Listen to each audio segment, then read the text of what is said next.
প্রিয় বাবা, আপনি আমাকে জিজ্ঞাসা করেছেন কেন আমি এখনও আপনার প্রতি ভয় পোষণ করি। এই প্রশ্নের সরাসরি উত্তর খুঁজে পাওয়া আমার জন্য সহজ হয়নি। বহুদিন ধরে আমি নিজেও এর ব্যাখ্যা খুঁজে বেরিয়েছি, কিন্তু প্রতিবারই মনে হয়েছে আমার স্মৃতির গভীরে ছড়িয়ে থাকা নানা ভয় ও অভিজ্ঞতা একে অপরের সঙ্গে জড়িয়ে আছে।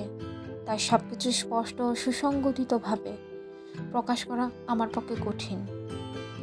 আপনার জীবনে কঠিন পরিশ্রম ও সংগ্রামের কথা আমি অস্বীকার করতে পারি না। আপনি আমার জন্য, বিশেষ করে আমার জন্য যে ত্যাগ করেছেন তা আমাকে একটি সচ্ছল ও স্বাধীন জীবন দিয়েছে।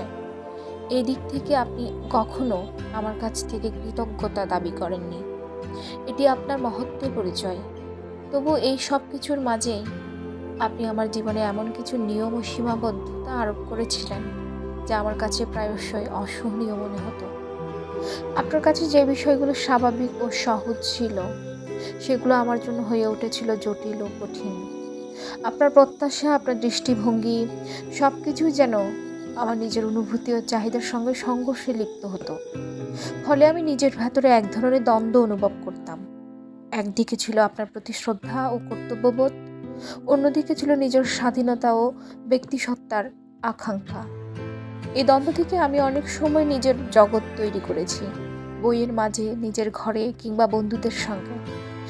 সেখানে আমি এমন এক আশ্রয় খুঁজেছি যেখানে আপনার কঠোর উপস্থিতি থেকে কিছুটা দূরে থাকতে পারি।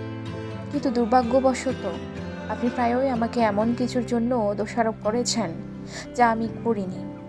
এতে আমার মনে এক ধরনের অন্যায় বোধ ও অসহায়ত্ব জন্ম নিয়েছে, যা ধীরে ধীরে ভয় হয়ে আমার ভেতরে স্থায়ী হয়ে গেছে। আপনি হয়তো একজন দায়িত্বশীল ও কর্তব্যপূর্ণ বাবা হিসেবে নিজের কর্তব্য পালন করছেন, কিন্তু আমার দৃষ্টিকোণ থেকেও বিষয়টি ভিন্ন ছিল।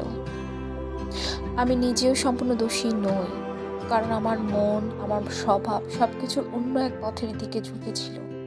এই পার্থক্যই আমার মধ্যে দূরত্ব সৃষ্টি করেছে, এবং সেই দূরত্ব থেকেই জন্ম নিয়েছে আমার এই ভয়।